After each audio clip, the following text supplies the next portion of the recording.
Hey folks, Cool18 here, and welcome to Let's Try FTL Advanced Edition. This is going to be a really quick look at a free patch/expansion for FTL, Faster Than Light, which is a great so-called roguelike space exploration game that is fantastically fun. It is available on Steam, and if you've never played it, you really should take a look at it. So we're going to hit new game. Now, I have not played a lot of FTL. I do think it's a great game. I just never had a whole lot of time to play it, and it's also so incredibly hard. I've beaten the game on easy. I don't think I've beaten the game on normal yet, and yeah, so a few changes. First of all, you can actually toggle whether you want the Advanced Edition content enabled or not, which is quite nice. If you haven't played the game before, I would recommend actually starting with it disabled because it adds a lot of new features, a lot of new systems for the ships, and it might be hard to sort of wrap your head around all the new stuff. So keeping it disabled is fine. Again, this is free. If you buy the game now, if you've already owned the game, you will just get the Advanced Edition automatically. I believe this coincides with their release of the game on tablet, which would actually probably be really nice to play. Originally a PC game, and it came out in 2012, so it's been out for a while. So we're going to turn it on, obviously. There's a few other niceties that have kicked in, such as the new ship list and how you unlock ships. It's also got a couple of new ones. At least the Lanius, I believe, is new. I suspect both of these are new. Oh, they're actually kind of separated from the rest. What happens if we turn this off? Can I choose those other ones? Oh, you still can. Still, I think those two are new. There's 3 variants of every ship, which, you know, yeah, they're just slight variants in that they have slightly different systems set up for themselves. So I've only got 4 ships unlocked right now. So we're going to take the good old Kestrel just because it is the standard ship going on there. We've got our crew down here, and we're going to kick in. So yeah, let's go ahead and start. And so things to discuss that are new. Well, there's many new subsystems. For example, some ships, instead of starting with a medical bay, they will start with a cloning bay. What's interesting about that is if a crew member dies, then if your cloning bay was powered up while they died, I think, then they will actually respawn after you complete your combat. They'll come back to life. They'll be cloned. They will lose some of their skills, though. Also, the cloning bay, since it doesn't heal people like the medical bay does, every time you jump, your crew gets healed a little bit, but not very much. And I suspect that the cloning bay would make ship-to-ship combat, or when you get boarded, it would make that a lot harder, because normally, when you're boarded, you like to be able to send your people to the medical bay to be topped off, and so they can go back into hand-to-hand combat. Or, ideally, you lure the enemy into the medical bay and you fight there. Your guys are just going to be healed constantly, while their people are not going to be, which is really nice. There's a new race of people who actually suck the oxygen out of the air and will make a room be completely oxygen free. So you can't have them be in the same room as other people, but they don't actually need oxygen to breathe, which leads to a very cool possibility in that you could put them, say, in the engine room and just keep the doors to the engine room open the whole time. If anyone boards and goes into that room, well, they're going to be suffocated, which is pretty cool. Also, no fires will be able to break out in these rooms because there's not going to be any air for the fires to burn, which is kind of nice. Let's go ahead and power down the medical bay. We're going to power up the engines to the full, have all our weapons powered up to full, and we get started. I like this possibly my favorite feature of the expansion, the ability to save the current crew position and then restore it. So if you do have a big fight and you've moved everyone to the medical bay to heal up afterwards, and then normally to put all these people back to their position, well, you want to put them back in the position that they've been at so that they have, you know, the experience points boost. So you'd be like, okay, El Nub is the one who's the pilot, so I'm going to send them back there. Steven is the one who's been in the weapon system, so it's a pain in the butt. Now I can just hit enter or just click this button here to return everyone to their saved positions, which is just beautiful, just wonderful. There's plenty of new events, and yeah, plenty of subsystems. Let's go to the store right away. This is actually like strategically a poor move to do normally because you're going to want to go around it and pick up some scraps so that you can actually buy things in the store. But yeah, right here you can see the new cloning bay. Now, again, I think ships usually start with either a cloning bay or a medical bay, but I don't think there's anything stopping you from having both. Except, of course, we don't have any money here. And then, yeah, we've got the new hacking system here, which uses drone parts. So in a way, it somewhat conflicts to the drone control. But you can use it, you target a system, and it completely disables that system. And so here it's doing a 4-second disruption, and you can keep disrupting the system over and over and over again, and, you know, disable someone's shields right away, or disable their weapon systems right away. I don't know if you can target anything. I don't know if there's positional stuff. I haven't actually had a chance to really play with the hacking system, but I've been hit by the hacking system a lot, which is a massive pain. Some of the shops will actually have 2 pages worth of stuff here, and that's not the case, and also it would be nice to show off some of the new augmentations, but nothing at this store. Let's do a few more jumps and see if we can can't see something new. This is not going to be a full playthrough here. It's just to tell you that, hey, there's new features. If you haven't played FTL in a while, make sure to check it out. And if you haven't played it before, definitely do it. Distress beacon coming from the surface of the moon. Let's go down to the surface. What could possibly go wrong? We find a man living alone in a cave. From the appearance of his wrecked ship, it seems he's been here for many years. He looks healthy, but his mental state is questionable. We'll bring him back to the ship. Sure. What could happen? Worse thought. He collapsed on the trip to the ship. Doesn't look like he's going to make it. Oh, I thought we'd get a new crew member. A lot of these have random outcomes, so hopefully, maybe sometimes that outcome would give us a new crew member, which would be really valuable.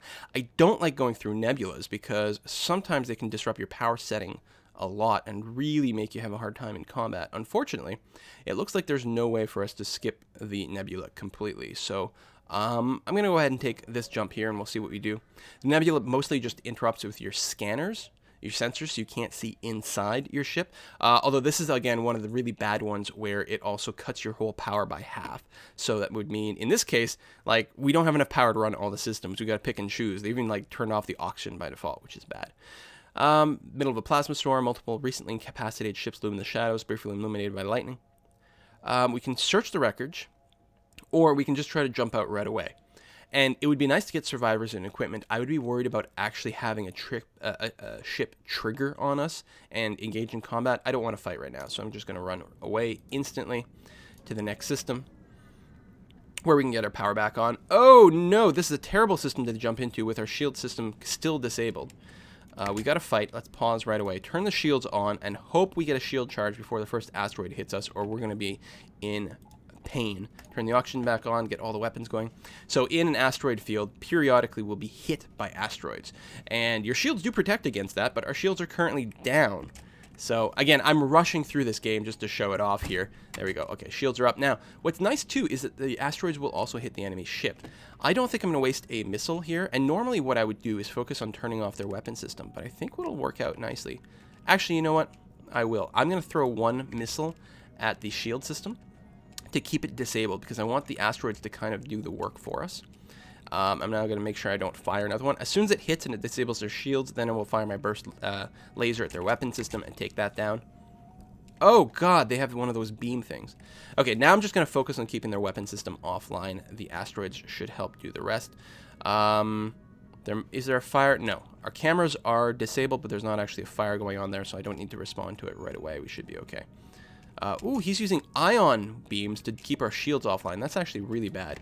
Alright, definitely get their weapon system dead. Ship's trying to escape. I don't think they're going to make it out, though. They're going to offer a surrender, but we should be able to get a bigger reward if we actually blow them up completely. Okay, now there's actually a fire in the camera room, so we're going to go ahead and open some doors and just vent the oxygen there, just to get the fire to go out. Okay, continue. Now, we're still in an asteroid field. There's still some danger, but we should be able to... Our shields should regenerate between asteroid hits, so we should be totally fine. There we go. The fire is out. I'm going to close all the doors. I'm now going to open all the doors to let the oxygen levels sort of equalize everywhere. And I'm going to go ahead and just get the camera room repaired now that there's no actual fire. There we go. Wait for that to kick on so we can actually see inside of our ship again. All right. I'm going to hit enter to put everyone back. Close all the doors once more. And let's go ahead. I'm actually going to wait until the oxygen system gets a little bit higher here. I mean, it's basically at 100%, but there we go. And there's another store here. Let's play it a little bit more realistic here, where you would not go to the store right away. I do want to see if there's any more interesting systems to show off. There's a quarantine around the planet. Okay, I guess we're not going to this planet. This is a dead end, which is a little bit dangerous because it might kill too much time. 1, 2, 3. Yeah, let's just play it safe. Again, this exploration on this particular map that I did was not very well. We can spend a bunch of money to hire some mercs, but I don't want to spend that. I'm just going to fight the ship, actually. Just take the money. We need to farm up a little bit more. And because he's only got level 1 shields, we're just going to focus fire. Oh, he's got the lance weapon, which is bad. We're going to focus fire with just beams. Actually, it's not a full let's play. Let's go ahead and hit it with the Artemis weapon as well, just to make sure to go out. Usually, I like to save my my missiles whenever possible. And with 1 level of shields, my burst 2 laser can easily just penetrate the shields and keep the weapons offline. Although he did have double weapon system, so 1 volley, especially with a miss like that, would have actually not disabled the weapon system completely. But like this, we can just basically sit back and relax. As long as we keep the weapon system completely offline, we will take 0 damage in this fight. Oh, that is a poor outcome. The fact that we missed everything there is really bad. Because, yeah, he's partially repaired it. His weapons are still not online. There we go. Keep that offline. And hopefully we're setting a fire. You can actually see the doors open as close as people go in there to try to repair it. If we've got the place on fire, it'll be really hard for them to fix it, because first they have to stomp out the fire, then they have to start the repair job. Okay, now we're fine. We're going to take no damage in this fight. One more volley will finish them off, and then we can see if we want to escape or not. There we go. Oh, and we'll check out the next shop just to see if there's anything interesting there. Got a little bit more loot. We'll do a quick jump, go to the store. And then we might actually end this play. I don't currently have time in my schedule to do a full Let's Play of FTL here. Plus, I'm bad at it. So, what do we get? Repair arm used to be there before. The scrap recovery arm, which is super valuable. Well, both of these are really valuable. Especially actually in concert. Because, like, free repairs is really, really nice. It does reduce scrap collection by 15%, though, which is bad. Whereas just 10% more scrap all the time is wickedly good. Wickedly good. I think the Ion Intruder drone may be new. I'm not sure. Page 2, what do we got? More systems. Again, the cloning bay. No well, with these augmentations. Can I get the scrap recovery arm? Well, if I sold the weapon, I could, but otherwise I cannot. May as well fix up the hull. And make another jump to the exit. And we'll just see if there's anything new and exciting on the world map here.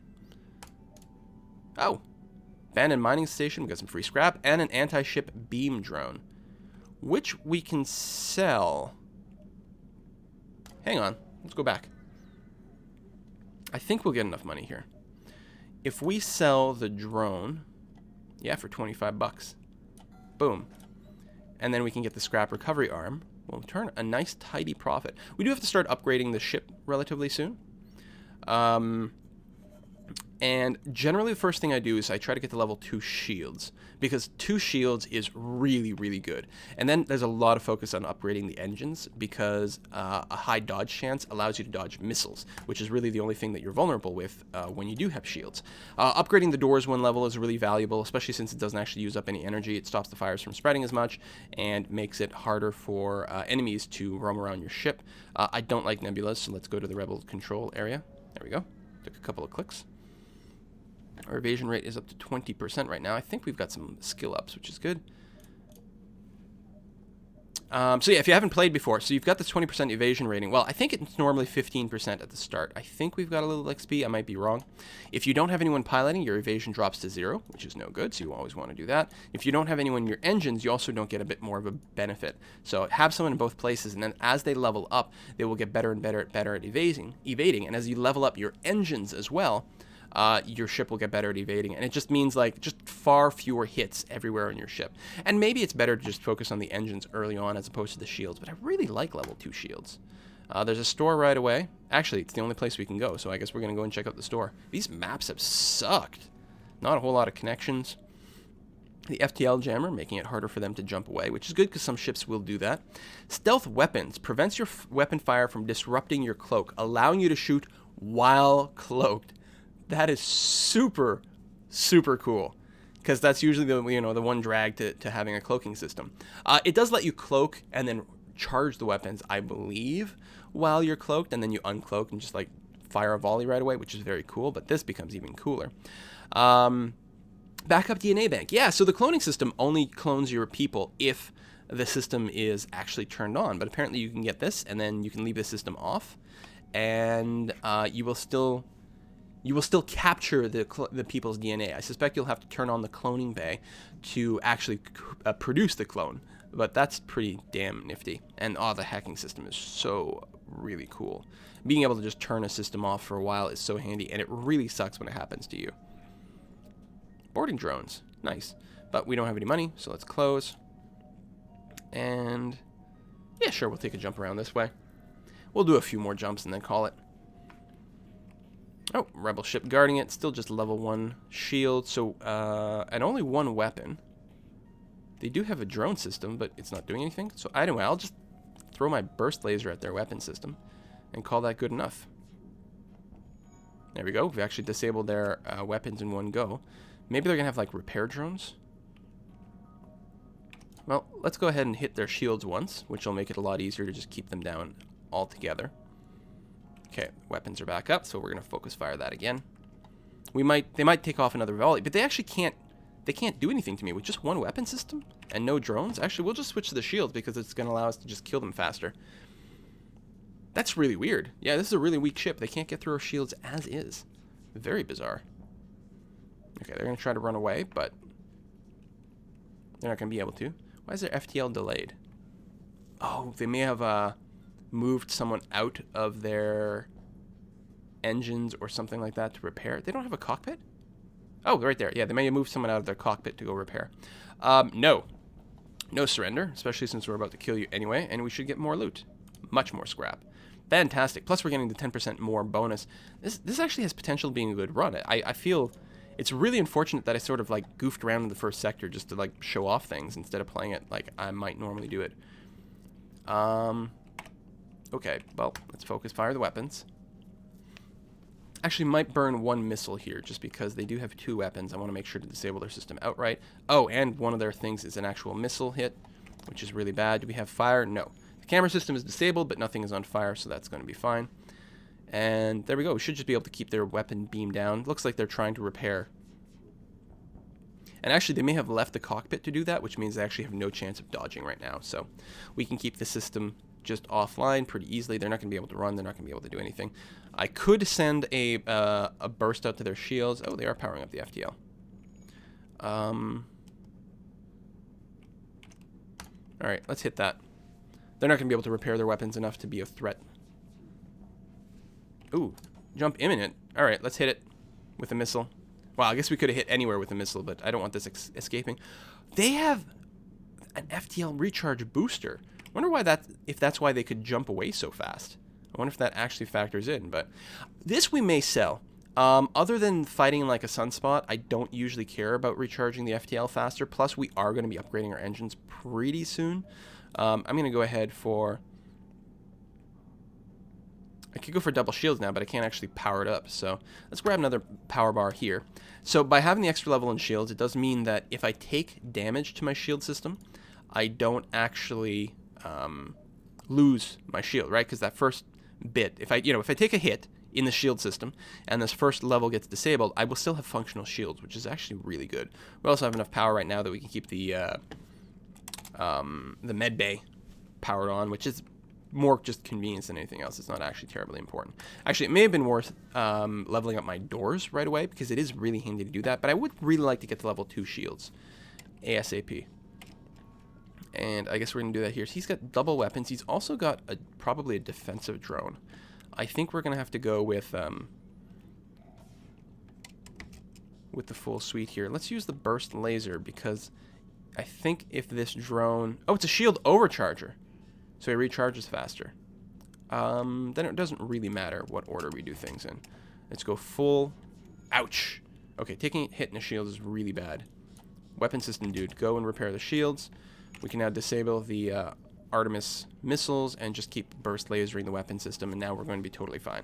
Just keep their weapons offline and we'll be okay. In fact, we don't strictly even need the shields. Ooh, that is bad, though. And their weapon systems are coming back online. You know what? Let's throw one shot at the shield system itself. Oh my god!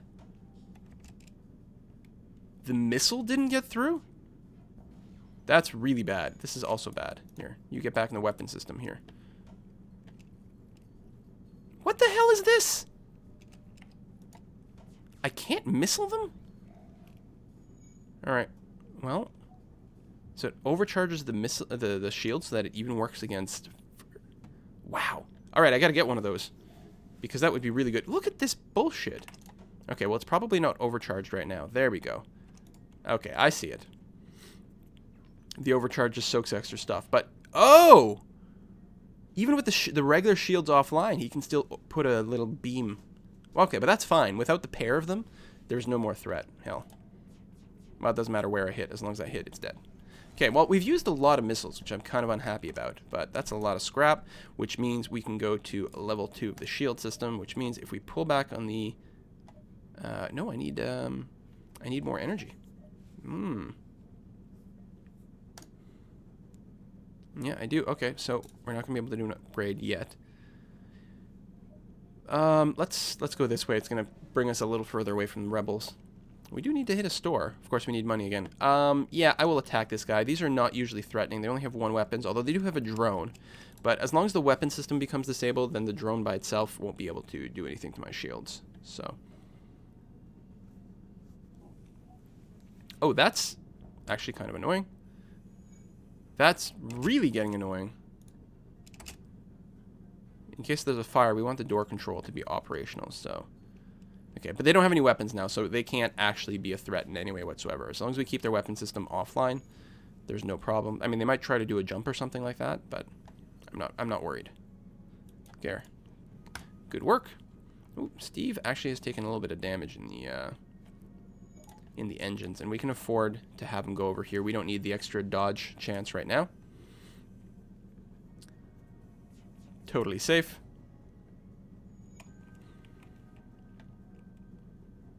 He got his weapon system back online. That is potentially ungood. Especially with no ability to dodge right now. Ooh, the ion's going to hit us. And then he's going to beam us. Okay, no fire, no system down. Whoa, that's bad. Very bad. I'm happy I got the weapon system going. But wow, that combination, the ion beam to take down our shields, and then this guy dropping a beam. Okay, we got lots of loot from killing him and getting to the station. This guy dropping the beam weapon across when the shields are down. It's actually really bad. Holy cow. Don't go into the next room. Don't go into the next room. Don't go into the next room. Thank you very much. Close all the doors. Open all the doors just to get the oxygen levels to go back to normal here as quickly as possible. Throw everyone in the repair bay, or in the oxygen, sorry, the med bay, to repair it as quickly as possible. There we go. We can close the doors again. Everyone's at full health. Groovy. Everyone go back to your positions. God, I love that button so much. And now we can get an extra power bar, which means level 2 shields. Really, really good. Against that fight, that would have saved us a lot, because the ion shot would have disabled part of our shields, but not all of them, and then we wouldn't have been beamed to death. All right, I'm going to wrap that up now. So I know we didn't look at a lot of the new features, but definitely check out the list of changes on the Steam page or the website if you're interested. And if you've never played FTL, what's wrong with you? You should do that. See you next time, folks. Bye-bye.